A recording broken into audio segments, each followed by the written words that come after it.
The president and his entourage on Saturday held a meeting in Chamoi in the Tumanna district. The Gambian leader also held his first ever meeting in his hometown of Mankamang, Kunda, in Jimara since assuming office as president in 2017.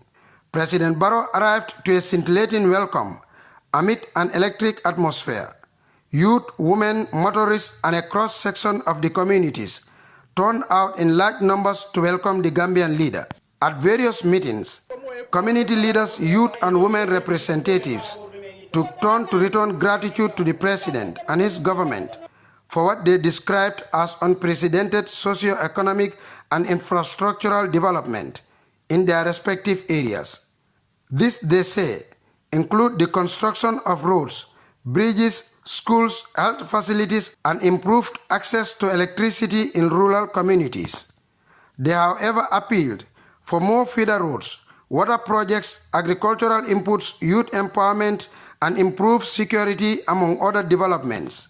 The Minister of Fisheries and Water Resources, Musa Drame, disclosed that government is set to construct over 28 boreholes in the Upper River region by the end of 2023.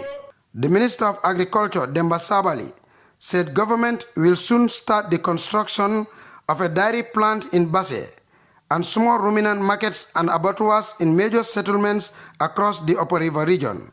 The Minister of Lands and Regional Government, Sirif Abbasanyang, called on Gambians to nurture peace, stability, and social cohesion. He described President Barrow as a champion of peace, tolerance, and democracy, thus the need to support his development agenda. Minister Sanyang warned against the abuse of natural resources such as land and forest, and called on local authorities to ensure their protection.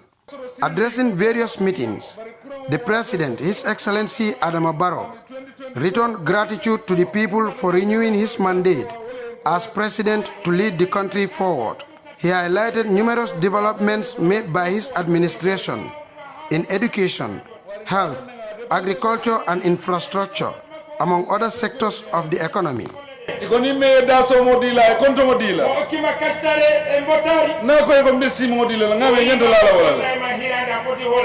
President Barrow added that over 45 communities in Tumanna and over 30 communities in Kantora, as well as dozens others in Basse and Jimara constituencies, will be electrified by 2025.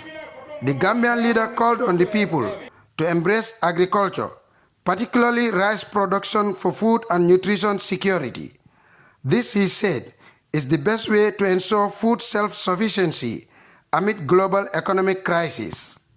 President Barrow also disclosed that his government has already secured funds to invest in agricultural inputs and the purchase of groundnuts, saying there will be no credit buying of groundnuts, and the price is $32,000 per ton. He also advises farmers to sell their groundnuts to government to enable them get agricultural inputs such as seeds and fertilizers.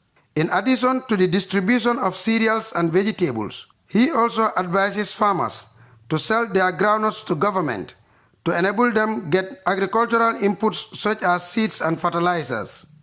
In addition to the distribution of cereal and vegetable seeds, his government, he added, is set to construct several 5-hectare gardens in some communities in the Upper River region. The president also handed over a check for over $1.7 million to the women, earmarked for 18 women groups in Tumanna and Kantora as part of the government-funded Women Enterprise Fund, meant to improve women's economic status. The tour continues with meetings in Wuli and other parts of the Central River region. Alhaji Mbai, GRTS News.